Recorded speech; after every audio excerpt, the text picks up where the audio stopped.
तपाईँ भएन आज चाहिँ म तपाईँहरूलाई बाइकले तेल कसरी धेर खान्छ र यो मिलाउनको लागि घटाउन मिल्छ कि मिल्दैन भनेर देखाउन गइरहेको छु। कृपया हेर्नु होला है त। कुनै पनि बाइकले तेल बढी खायो भने अब तेल मिलाउने ठाउँ हुन्छ यहाँनिर। सुरुमा चाहिँ हामी यसलाई पुरै टाइट गर्छौँ।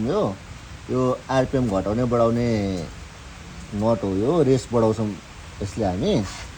त्यसपछि यसको हामी ट्युनिङ हुन्छ यहाँनिर, पेट्रोल मिलाउने घटाउने बढाउने ठाउँ।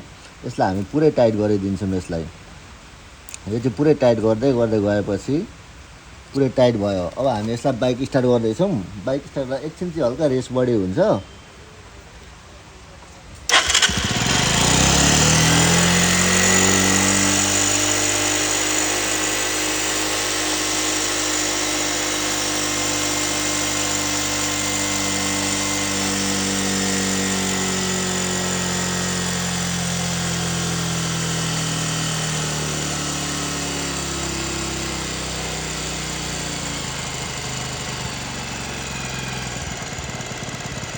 अब साउन्ड सुन्न सक्नुहुन्छ। अब ठ्याक्कै हामीले टाइमिङ यसलाई 4:30मा टक्क राखेका छौँ। यसको रेस पनि हामीले ठिक्क मिलाएका छौँ। अब यति भयो तपाईँहरूको बाइकले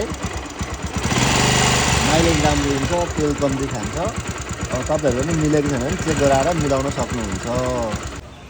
यदि तपाईँहरू पनि यस्तै जानकारीमूलक भिडियोहरू हेर्न चाहनुहुन्छ भने हामीलाई फलो गर्नुहोला। यस्तो भिडियोहरू हामी हालिराख्नेछौँ। कृपया सबै भिडियोहरू हेरिदिनु होला।